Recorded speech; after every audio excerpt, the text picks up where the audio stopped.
আউযুবিল্লাহি মিনাশ শাইতানির রাজিম। বিসমিল্লাহির রহমানির রহিম। সুপ্রিয় শিক্ষার্থীরা, তোমরা কেমন আছো? যারা ক্লাসটি দেখছেন সবাই কেমন আছেন? আশা করি সবাই ভালো আছেন। ক্লাসের শুরুতে সবাইকে আমার রাসূলের শেখানো বাণী আসসালামু আলাইকুম রহমতুল্লাহ। শিক্ষার্থীরা, আমরা গেল ক্লাসে তারকিব নিয়ে প্রথম ক্লাস শুরু করেছিলাম। আজকে আমাদের তারকিবের দ্বিতীয় ক্লাস। আমরা গেল ক্লাসে দেখেছিলাম তারকিব কি। আজকে আমরা দেখব তারকিব কেন শিখব আমরা। জটিল একটা বিষয়। তারকিব শিখতে গেলে আরবি ব্যাকরণের নহো সরফের, বিশেষ করে ইলমে নহয়ের বিশেষ জ্ঞান থাকা দরকার লাগে। তো এত কষ্ট আমরা কেন করব, তারকিব কেন করব, কেন শিখব আমরা, আজকে এ নিয়ে আমরা উদাহরণসহ একটু আলোচনা করব। শিক্ষার্থীরা, তারকিব আমরা কেন শিখব? আরবি তারকিব আমরা আপাতত আমি তিনটা কারণ এখানে দেখিয়েছি, আরও অনেক কারণ আছে। গুরুত্বপূর্ণ তিনটা কারণে আমরা তারকিব শিখব। এর মধ্যে প্রথম কারণটি হচ্ছে আরবি বাক্য গঠনে ভুল যাতে না হয়। আমরা তারকিব শিখব আরবি বাক্য গঠন করতে যাতে আমাদের ভুল না হয় এর জন্য। দ্বিতীয় কারণ হচ্ছে আরবি থেকে বাংলা এবং বাংলা থেকে আরবি করতে যেন ভুল না হয়। আরবি থেকে বাংলা, বাংলা থেকে আরবি করতে যাতে ভুল না হয়। যদিও আমরা মুসলমান, আরবি ভাষা জানি, আরবিতে আমরা মোটামুটি কোরআন তেলাওয়াত করতে পারি, কিন্তু আরবি ভাষাটা আমাদের জন্য বিদেশি ভাষা। এই ভাষাটা আমরা প্রপারলি জানতে হলে, শিখতে হলে এর রুলস রেগুলেশন এবং আরবি ভাষার দক্ষতা আমাদের থাকতে হবে। তো আমরা আরবি থেকে যদি বাংলা করতে হয়, বাংলা থেকে যদি আরবি করতে হয়, আরবি নহো সরফের কায়দাগুলো আমাদের অবশ্যই জানা দরকার। এর জন্য তারকিব একান্ত প্রয়োজন। শিক্ষার্থীরা, তৃতীয় কারণ হচ্ছে বাক্যের পদসমূহের এরাব যেন ভুল না হয়। বাক্যে যে পদগুলো থাকবে এই পদের এরাব যাতে ভুল না হয়, আমরা এর জন্য তারকিব শিখব। প্রিয় শিক্ষার্থীরা, আমরা যদি একটা উদাহরণ দেই, উদাহরণ দিলে আশা করি বিষয়টা পরিষ্কার হয়ে যাবে। আসো আমরা একটু উদাহরণ দিই। প্রিয় শিক্ষার্থীরা, আমরা একটু দেখি উদাহরণ হচ্ছে আমরা একটা বাক্য লিখেছি, হচ্ছে ওয়ালাদু সোয়ালিহু, ওয়ালাদু সোয়ালিহু, আর এটা হচ্ছে ওয়ালাদুন সোয়ালিহুন, ছেলেটি সৎ। এটা হচ্ছে ওয়ালাদু সোয়ালিহু, সৎ ছেলেটি, আর ওয়ালাদুন সোয়ালিহুন, ছেলেটি সৎ। আমরা একটু বাক্য গঠনের ক্রাইটেরিয়া দেখি। ওয়ালাদু মৌসুফ আর সোয়ালিহু সিফত, এর অর্থ সৎ ছেলেটি।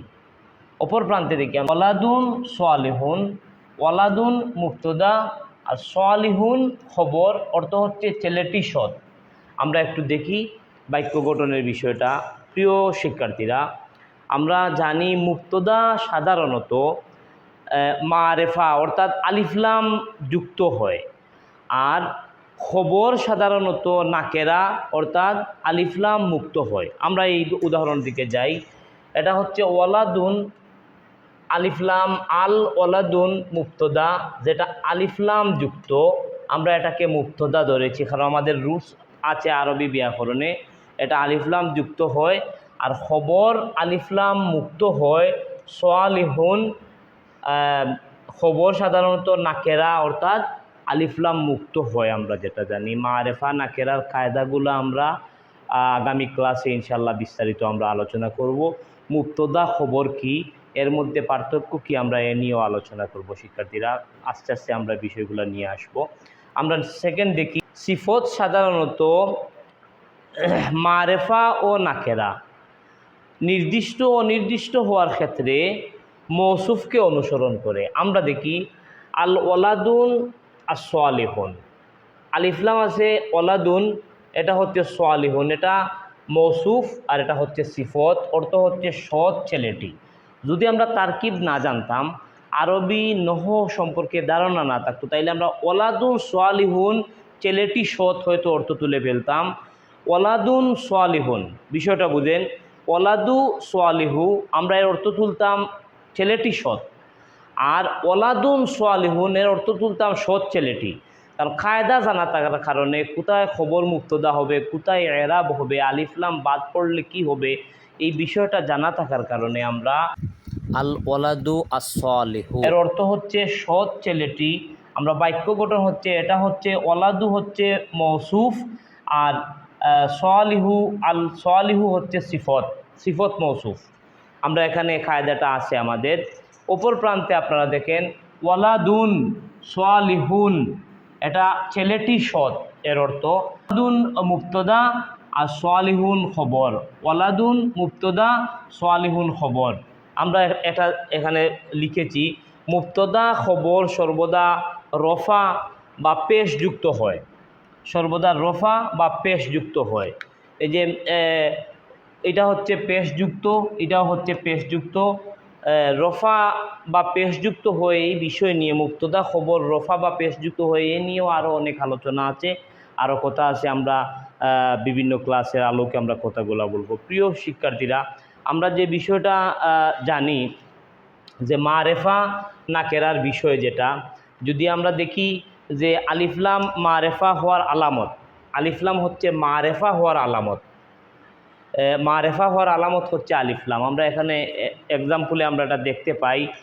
আর মৌসুফ যখন আলিফলাম হয়েছে, তাই সিফতও আলিফলাম হয়েছে। মৌসুফ আলিফলাম, সিফতও আলিফলাম। প্রিয় শিক্ষার্থীরা, মৌসুফটা যদি আলিফলাম যুক্ত হয়, সিফতও আলিফলাম যুক্ত হবে। যদি মৌসুফ আলিফলাম যুক্ত হয়, আমরা এখানে দেখেছি সিফত সাধারণত মারেফা নাকেরা নির্দিষ্ট হওয়ার কারণে ওই যে মৌসুফকে অনুসরণ করে। আমরা এই বিষয়টা এখানে ক্লিয়ার দেখি। প্রিয় শিক্ষার্থীরা, আগামী ক্লাসে আমরা এই বিষয়গুলো নিয়ে আমরা আরও একটু দেখব।